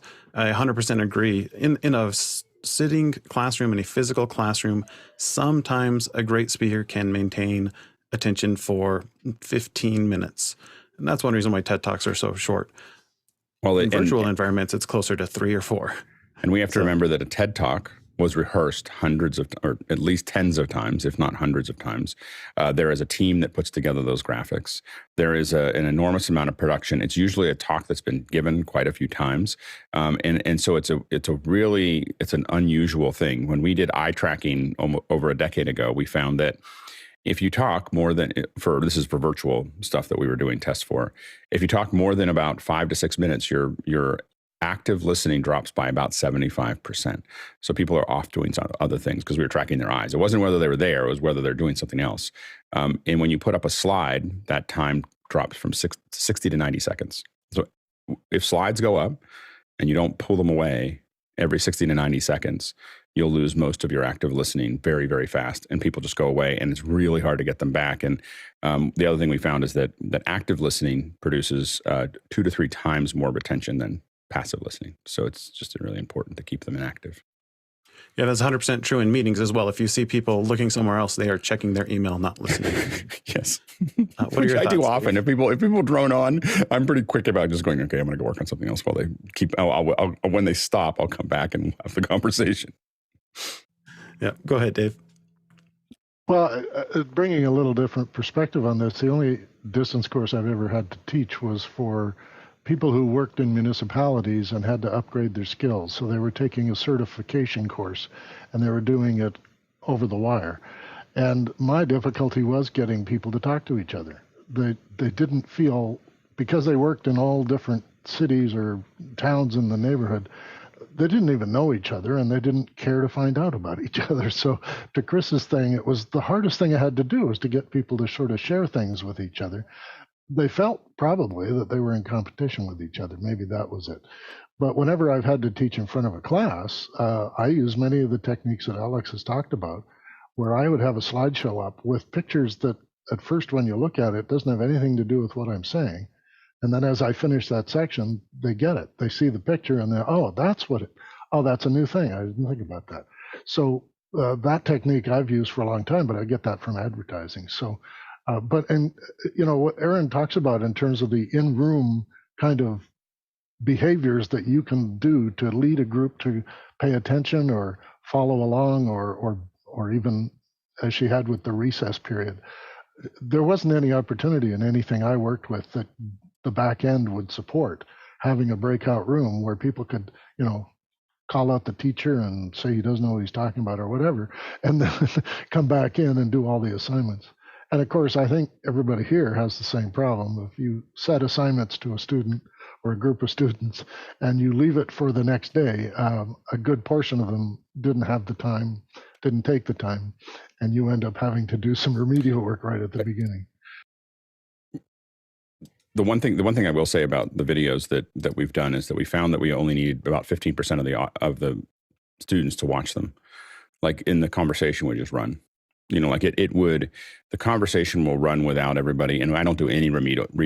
I give you all the content as a movie. And then if you don't keep, you just can't keep up and you'll fall out pretty quickly. So the pressure is really less about, I'm going to grade you on some homework. It's more of, the discussion's going to move pretty quick and you need to keep up. And what I found was that students figured that out pretty quickly and started watching the videos because they realized I wasn't going to cover it in class. We were just going to discuss it in class. Now, fast students actually don't need the videos. They can sit in the classroom listening to the conversation. There's about 10%, 15%, maybe 20% of your class that can just sit there and listen to the conversation without any connections, and they will completely absorb all the information. Like they don't need to watch the videos or read anything. They just need you to discuss it. And so that's another subvariant of the student population. Any final thoughts, Aaron? Absolutely. Just piggybacking off of what Alex said. Alex, I took that idea and I did an extra thing in my Google Classroom based on what you've been talking about. So every night for homework, because I do flipped classroom, I do the couple of videos, the game they play, and then after like 2 days, because I give the kids, if they're absent, a day or two to catch up on their homework, right. I then delete the game, erase the title of the homework, which was like Monday homework, and I'll say what the videos were. So rounding to the nearest 10, rounding to the nearest 100, and story of the week. And then I made an extra topic in Google Classroom called videos and resources. So if parents ever were like, what are you learning about? I really don't know. If they go there, there's a whole catalog of all the videos. So if they're stuck, they can go back and watch. That's great. Yeah. Thanks, Aaron. Next question. Next question is the third of the panel discussion questions and the last one. Describe your favorite free tool that you've used for either virtual or classroom settings. Go ahead, Aaron. All right, I'm going to go back to my question from before and say Google Slides. Love my Google Slides. But then the next couple things I would say are either Pear Deck or Nearpod for add-ons to Google Slides. And it allows the students to be more interactive with the slides. And you can either have it student paced or instructor paced. So I can go through slide by slide with the kids, have them be interactive on the slide, and then move on so that a kid can't get ahead of me. Or if a student is a really high flyer and they don't really need me to sit there and go through it, like you just said, Alex, I can send them off to another part of the room with their headphones and say, do these 3 things. I'll see when you do them. You still interact with the slides, but I'm not hitting the next button. And then honestly, brain breaks on YouTube. I mean, there are so many since the pandemic started, so many people that have come up with these really cool, like this or that movement breaks and activities. My kids love doing like the Star Wars Jedi training, where it's like 3 minutes of like, you're pretending you have a lightsaber and you're doing lunges. Even just those kind of periodically throughout the day will keep the kids from doing that whole like, I'm getting sleepy or I'm getting bored thing, because they never know when it's coming. Thank you. Tony. Unfortunately, mine comes with a Mac dongle, and that's going to be Keynote. But I wanted to share this other application. It's called Today App Advice. And this is actually how I was first exposed to Filmic Pro. What this is a application list of paid apps that are free only for that day. The good thing about this is those paid apps that you purchase on that day, you are able to use however you deem fit. I got Filmic Pro the first time on it for free. I think at that time it was like $8 or $7.99 or something like that. I happened to get it. And so every single day there are different applications that are available that are paid applications that are free. The good thing about this is that they have a range of applications that you can use. There is math, there is reading, there are games, there's video production. There is no limitations on terms of the different apps that you can utilize that are free. They're just free for that day. And so you can see on the left that, the days of the week, and it's showing the different applications as I tap on it, that you can see the different applications that were free on that day. And so I accidentally clicked on Tuesday, the 11th. And so Alice Beyond Wonderland is a game, RGB keyboard, 7-minute TV workout, Solve Linear Equations Pro. Now it has expired. You can see that some of those have expired, but given that this is just something that I think you should just add to your tool bag as a resource, and I just wanted to share that. Thank you. I, like most teachers, love a good bargain. I'll have to check that out later.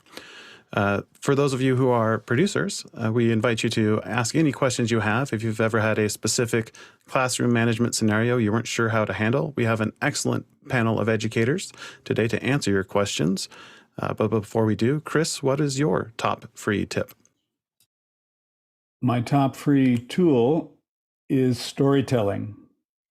And I learned this, or at least had it come home even more dramatically to me when I was living in Israel for 6 months on a fellowship. My family was with me, and we were invited to parties at faculty members' homes, and discovered that there was a difference between faculty parties in America and faculty parties in Israel.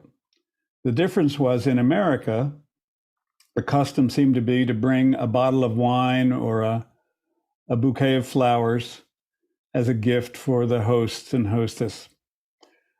In Israel, the custom was everybody who's invited needs to show up with at least 3 new stories. 3 stories that they would tell in the course of the evening, and others would join in and contradict or one-up them or substitute their own stories. But the point of storytelling in schooling is that learners remember stories, and learners can visualize the actors and actresses and situations in a well-told story.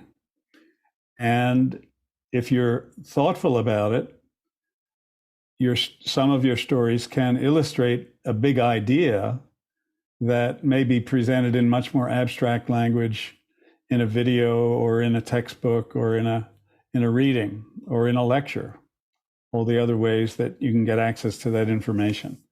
So I start out modeling storytelling, and then I arrange for that custom to become part of our expectations as we come together each time we meet.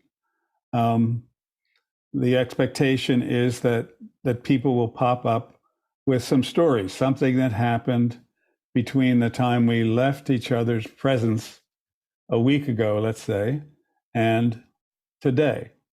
Tell us a story. And it turns into a constructive habit. People remember the stories much more than they do the if-then propositions that are the typical test items at the end of a semester. That they do. I think my favorite free tip that I've used is oftentimes when you're in a classroom or a training session, you need some sort of timer that everyone can see. And you could put like a full screen timer up on the screen, and we'll look at a tool here shortly that will show a different way to do it. But what I used to do is I would just make a PowerPoint slide deck or a Keynote slide deck, and it had one object on the screen, which was a full screen rectangle, and I would start it out green, and I would do a color change transition over the number of seconds I wanted the people to talk. And so it would slowly turn red, and 5 minutes later or 3 minutes later, everyone would know that this activity was over because the screen was now solid red instead of solid green. And it's a really simple trick to tell people how much time they have left without them feeling pressured by seconds ticking down. But then I learned about classroomscreen.com. And in our Discord for office hours, somebody recently posted, "Hey, have you seen this tool? It might be helpful." And I started playing with it. And classroomscreen.com is a website for educators that is all about creating screens for the classroom. I know it seems pretty obvious, but it looks like this. And so what I've done today is I've put together a customer service training that we used to do, and I've just tried to emulate it in classroomscreen.com. And it's a very simple interface, and we'll have time to look into that. So if you see any questions or have any questions, I'm still pretty new at it, but it's an interface to give a visual aid to your students as far as what they should be doing. And for the most part, it works really well, and it's easy to make something that looks nice. The whole presentation I did today, this is the first one I've done, took me about 30 minutes to build. I'm going to go ahead and make it full screen for us. And one of the nice things about it is it's all web-based. And there is a free version, and there's limitations on the free version, but the paid version is only $30 a year. So it's affordable for a lot of teachers, and I can see places where this would be helpful in meetings or even in productions because you can make different scenarios up. And so what we have is a presentation, and you can see I have a navigator down here in the bottom right of my screen, and I have 7 pages here. So what I would do is, if this was an instructor-led class in a physical meeting space, I would start with this on the screen, and I'd give an introduction to the class. Welcome to our customer service training for voice presentation. And in Classroom Screen, you can upload what's called student lists. And so I've added 15 random names for students, and I want to split my students up into 3 groups of 5. And so I've added a widget here, which is a group creating widget. So I can say, all right, our groups today are going to be here. So everyone go ahead and find your groups. Group number 1 can go to this area of the classroom. Group number 2 can go to that area of the classroom. And we'll be doing an activity together once we split into groups. And you can choose the number of groups it makes from a different group lists. You can even say, I never want Isaac to be in the same group as Dave, because they're disruptive when they do that. So you can actually create relationships between your students in your group lists that prevent them from ever being grouped together. And if I didn't like how this looked, I can just click my shuffle button and I'll get a new random assortment of my groups of students. Then I might have them watch a video. And so this is a customer service training video I put together. It's on YouTube, and we could watch the video together as a group. This is just an embedded YouTube video right here. And I would have us watch the video together. And then I'd say, in your groups, we have a group discussion. And what I've done on this screen is I've added a QR code. So if the group wants to see the video again, they can just scan the QR code and it'll take them right to that YouTube video while they're talking. So they can be in their groups. I have my guided discussion questions over here in this panel based off of my video. And I have a timer. And I can say, well, let's take 10 minutes. As a group, I'd like you to have these discussions. And so you can have a physical countdown timer with the numbers on it. And once the timer ends, we can come back together and we'll debrief, because one of the most valuable things we can have in a classroom is discussion, especially when you've broken into groups, and have a representative share what they talked about in their groups. And I don't know about you, but anytime I do this, you always say groups, we want one person to be the representative for the whole group. So have that person report out. One of the really cool things about this classroom screen is I can do a random selector for that student list. And so instead of asking for someone to volunteer, which people are very hesitant to do, I can just click my random name generator and I can say, Maria, what did you talk about during your discussion in group number 3? And so it's a really simple way to call on students with this random generator. And then I could call on, my next person might be Karina. So it's just a super simple way to show everybody in the classroom what we're doing and to guide them. And in the end of my class, I can have, corporations really love something called smile sheets. There's a lot of debate as to whether or not they're effective for measuring assessments. But you can have a poll here where you ask the students what they thought about the lesson. So I've added 2 poll discussion questions. And if I click up here on the QR code, and here's one thing I don't like about Classroom Screen is if it's in dark mode, it's hard to read the QR code. But you'll have to take my word for it. This is a QR code. And if you were to take a photo, it would take you to joincrs.com, and you could vote on this poll by typing the code 7599980 when that pops up. And as people vote on it, you can live see their poll results. So it's a really simple way to create polls for your audience. Now, I don't see a way to export the data in something more meaningful, but if anyone were to click on this poll and start voting now, you would actually see these poll results change. And if you were to pull this website up, and maybe I can do that. Let me pull up another window here.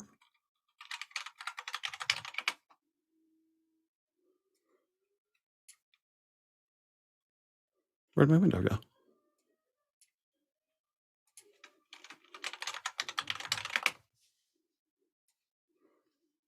There we are. So my students, if they were to take, they can either take a screen with their cell phones, or they can just come to the website and type in their code.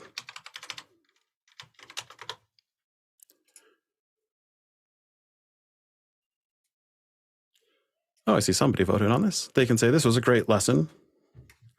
And notice as soon as I click that, my poll results change for the whole audience. And for our person taking the poll, the question's gone. But I added a second poll question. And as soon as I click the second poll question, my poller's interface changed, and now it's asking question number 2. And this is something that's incredibly difficult or costly to do in many scenarios that Classroom Screen just has included. And even the free version can do simple polls like this. For me, that was the thing that really changed my perception of the tool, because it can be really difficult to have that sort of interaction in the classroom. So that's what a lesson might look like as you're attending it. And if you wanted to change it, I'll just quickly go over the interface, unless Dave, you wanted to share.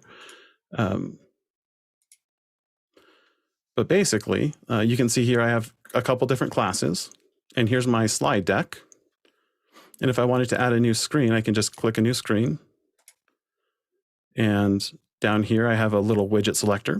The different widgets you have, for those who might have a difficulty reading this because of the font size, you can change the background, you can upload your own backgrounds, add polls, random name generator, create a QR code for any website. You can have actually a sound level panel that measures the classroom sound and tells students when the classroom's getting too loud. You can add an image or a text field, or you can even have a drawing like Tony was talking about, where you can draw right on the screen for your students. There are traffic light indicators, and you can choose when these lights turn on, as well as different kinds of timers and clocks. And underneath you have a calendar widget, a dice widget, You can embed a full website here if you needed to. So this can be really helpful also in virtual classrooms, where if you wanted to have a website embedded, it would be there as well. And you can even include your webcam. So you can show up on the screen. And there I am. So you could almost create your own SuperSource with Classroom Screen. And all of this is included in the free version. And the trial, you have a 2-week trial for the full version. So with that being said, I'm going back to the panel as I stop my share. I found the noise meter to be the most interesting feedback to the class. It gives a tone when it reaches a level, and you can set the amount of sensitivity to the microphone, so it allows you to see the change. And if enough beeps happen, then I think a group will be distracted by it and check, oh yeah, we're being too loud. I think my favorite feature is the random student selector, because this takes out that point about favoritism. You know, somebody eager putting their hand up real quick and then they get asked. And then other people are shy and bashful and think, she'll never turn to me and ask a question. So that randomized really looked good for me. Just for the benefit of everyone else, I have a screen I can share, I think. Great. Let's see it. Let me put that up. Oh, great.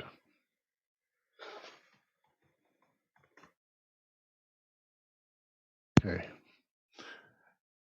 And in this one, of course, I'm doing in my favorite hockey team, so I don't do teaching that way. In this one, the meter, which is there, is set for my microphone on my Mac. But I put this up just to show you how the QR code thing works. It's sort of, there's a theme color for my thing, and it adopts that theme. So I'm in the light mode, not the dark mode. And that's why the Euler team site can be on there. But that's generated actually just for this class. It's not the same one that would take you to the Euler site if you were watching or going by a billboard. This one was generated out of the URL that I typed in. I like the random selector. It was just wonderful. So that's my take on things. Get back and to... Dave, you're on the free version. Were there any limitations that you came across that you felt like really made you struggle? Saving it. Sorry, I'm struggling to find the menu for... Oh, there it is. Okay, stopping my share. There we go. Yeah, I found it, you know, I built one and I was really happy with it, and it was all looking great. And then I went and did something else, and I came back and refreshed the page and it disappeared. So I signed in and I got myself, you know, an account for it. But I didn't have any more than the free version, except unless I pay for it, it won't save. So that was a problem I had. Any other thoughts from the panel? I don't know if you've used this tool or anything like this tool, but any thoughts? I have a quick question actually for John and Dave. So the QR code, I understand that many students above maybe middle school would have another device with them, like a phone or something. But what about students who just have a school device like a Chromebook? Are they able to like go up to the screen and do it that way, like flip it around? Like how would students do that? Or would it just be easier to send the link a different way? I think it'd be simpler just to send them the link. The link it's just joincrs.com, and then you give them the access code. So I would have them type that into their web browser, which is what you saw me do. I didn't use the QR code. I just loaded the page. I feel like that's a lot simpler. And you can even have that be in large text on the screen, go to this web page. And since it's such a short URL, I think it's pretty foolproof. And one of the things that I do, I use QR codes a lot for public events, and I always put a shortened URL underneath the QR code so that if you see it, you can just type it in. It's something that just makes sense. And so for smaller events, I will use Bitly.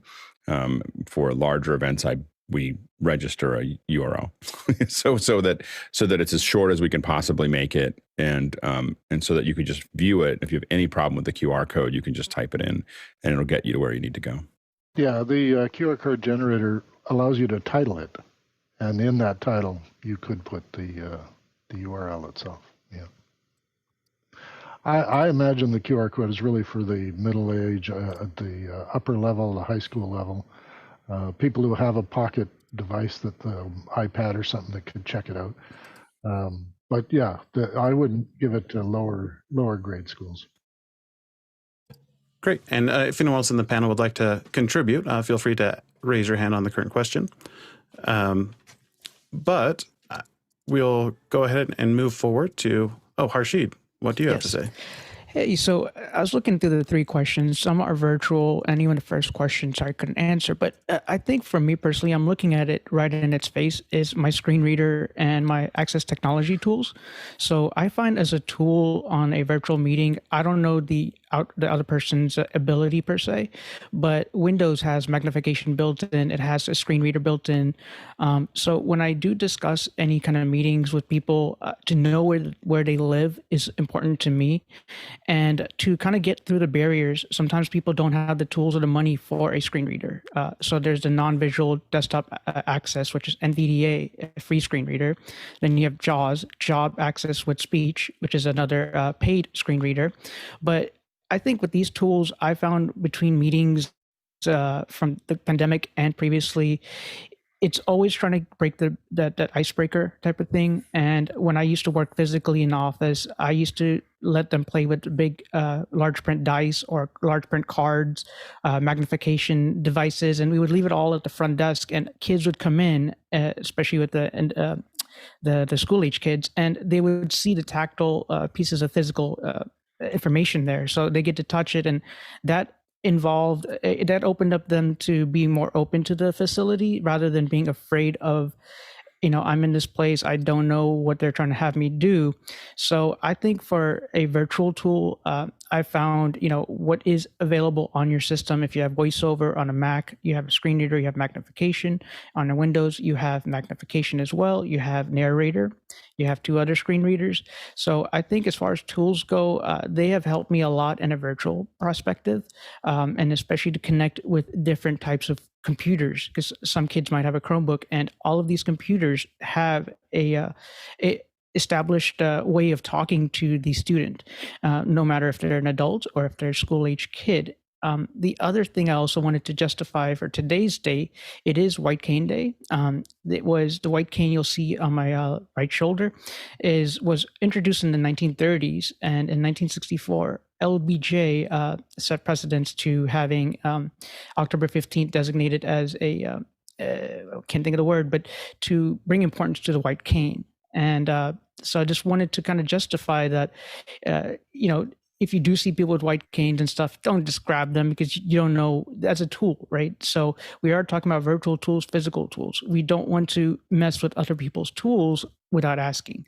And so, a little bit of this information there. And as far as also other virtual meetings and stuff, I found Zoom in its own self could be really useful. So can be Teams, but they are barriers. So with every tool comes often and always trying it out, because with new features come these. So I always say that talk to your Microsoft or Google and try to fix what you need in your classrooms, because they will fix it. It's humans making these products. So that's a little bit of what I have to say there. Thanks. Thank you, Harshid, and happy White Cane Day. I assume it's a happy. Next question, please. This one's from Tony Mobley in Noonan, Georgia. With the reduction of price of the ATEM Mini Pro, should it be suggested to teachers to purchase? Or I'll add to his question, maybe to school districts. Alex? Yeah, I'd be more I have to say school districts should look at it. I mean, it's still a lot of money for a teacher to spend on their own classroom because it's a gateway drug, being in the sense that there's still a bunch of stuff that you have to get around it to make it work. Now, remember that you can take your iPhone and just get a simple Lightning to HDMI out, and now you have one of the cameras that you might want to use. But you still may need a couple other things. But something like Shoot could help a lot inside of that. But a switcher really means that you want to do a couple things. I will say that it's an incredible resource. I mean, I can't, one of the reasons I don't speak in public in person anymore is because I have what I have in front of me. And part of that's a switcher. I can jump to different things. And I'm not willing to just stand up in front of people and talk. I find that to be not something I'm interested in anymore. If I can't use my virtual slot overhead, we all grew up, some of us are old enough to remember the overheads with the transparencies, and you draw on them. That's what you can do with the ATEM. And so you can sit there and draw on it. So you have a virtual transparency system that is way better than the original transparency system, and also better than PowerPoint. And so so it's an incredible resource. I think every classroom should have one, but I don't think the teachers should be paying for them.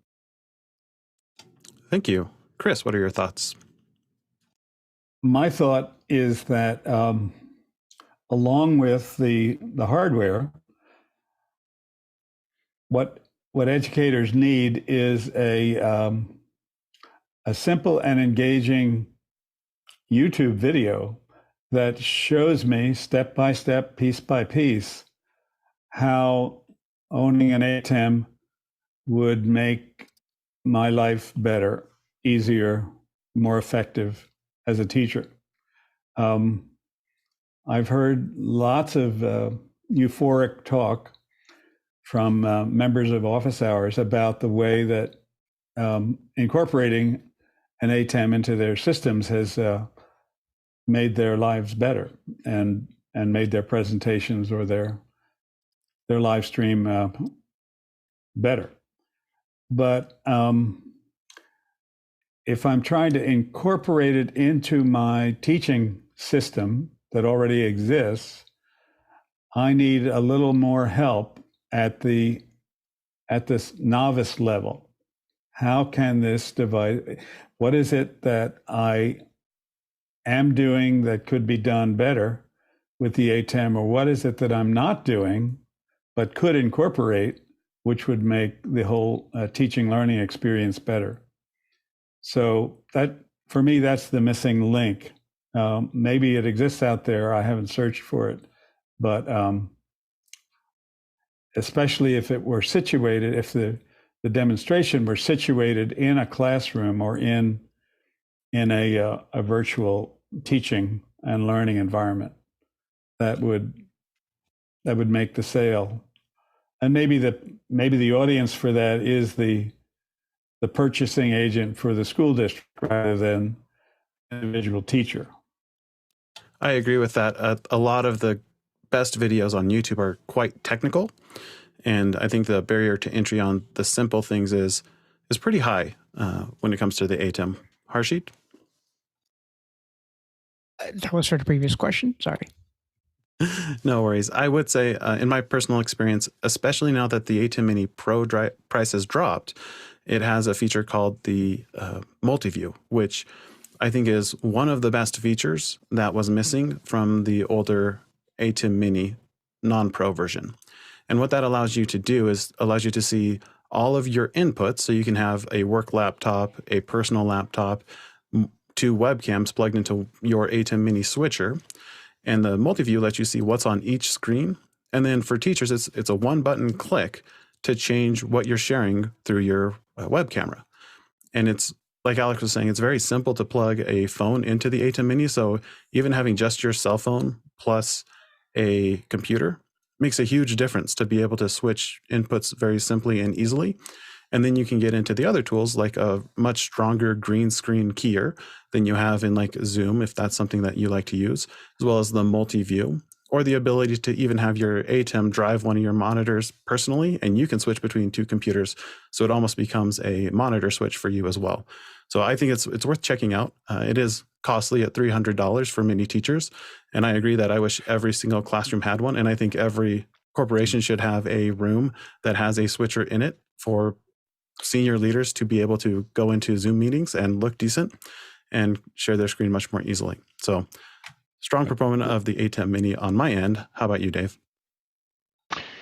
I'm always thinking of back-end support whenever we come to technology in the classroom, that asking teachers to become switcher director types, they're busy doing other things. But it occurred to me listening to everyone talk that it might be interesting to put them in classrooms and then the kids learn how to use them. And the teacher learns from how the kids use them. And the kids might say, I want to do a presentation with this box that you have here. And then they would incorporate those elements that we in the profession already know about. And they would discover this thing and find it's a more effective way for some kids to present than if they just stand up in class or write a report. Or just put the kids to work.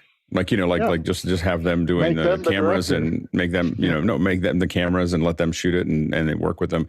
That's what we do with the media schools. Our kids are shooting the classrooms. I mean, it's a media school, but kids that by the time they're 8 or 9 years old could absolutely run an ATEM to make it work. And if we put smart boards into all these classrooms, take that $6,000 and give it to me, and I will run circles around the smart board, like absolutely many circles. Yes. and then pound right into the middle. Like $6,000 with these tools would be way more effective as a teaching tool than the smart boards. And I'll back that up with what you got to learn to use a smart board is twice as much as you'd have to learn to use an ATEM. Yeah. All right. And for our last question, what's our last question, Dave? It's from J.J. McKenna in Santa Venetia, California. Where should the onus lie for demanding new methodologies in U.S. classrooms after all the needful lessons that the pandemic forced upon our failed systems? What do you think, Alex? I don't think there's any demanding that needs to be done. Like, I just don't think that, I don't mean to sound, but I don't think that the parents have enough leverage through their system to make any meaningful change. Like, I just don't, I think that school systems are the way that they are, and I think that we have to look for individual teachers like Aaron and individual teachers, and other folks making a difference inside of their classrooms, principals that are making those changes, and for people to inspire. Like, hopefully we can do more in showing classrooms or modeling them. I love what Chris was talking about. We model a classroom, like, this is what a classroom would look like. This is what we could do with ATEMs. Get individual teachers excited about it, where they can foment, inside of that system. But from outside of the system, I don't think that there's any real movement at this point. Other than I don't think a lot of people have been yelling at a lot of people, and it doesn't seem to make any difference. So I don't think that it's not really making any impact other than people quitting. And so I don't think that is going to work. I think that the other thing that's going to happen is that we're about to see an amazing amount of competition with the public school system. And that's probably going to be the heat that makes things change is that there's a whole bunch of online schools that are just launching up. I mean, I talked about it for the last 2 years because I've been in the meetings with the folks that are looking at investing in it, and there's $1 trillion going into the public school system because $1 trillion going into the competition with the public school system over the next decade because it's such a lucrative opportunity, and so to make it more efficient. And so to do things that are more efficient. And so the school system is going to get a lot of pressure from the outside without any change to the infrastructure. It's going to be an incredibly challenging future. And so for those of you who are not teachers who are watching, if you have students in your life, encourage you to vote on their behalf. We encourage you to speak to teachers and administrators and support them.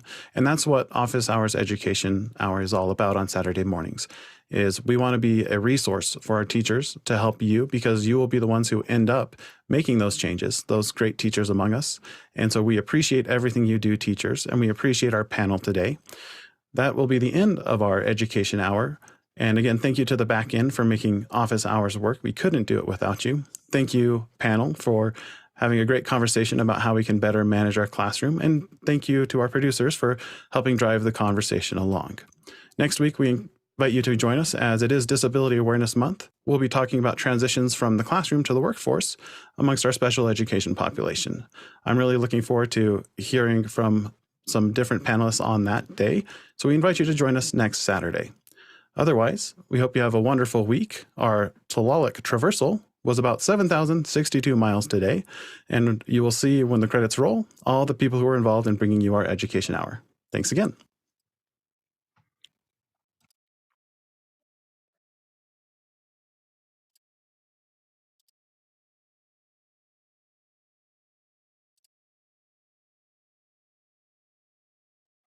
Off to make a time lapse.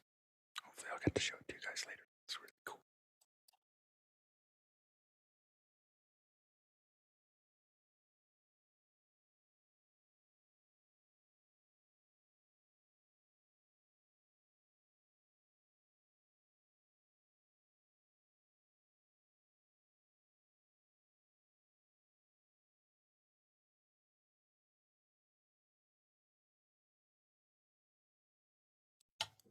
Thanks, everybody. Have a great day. Have a great week, everyone. Good to see you, Aaron.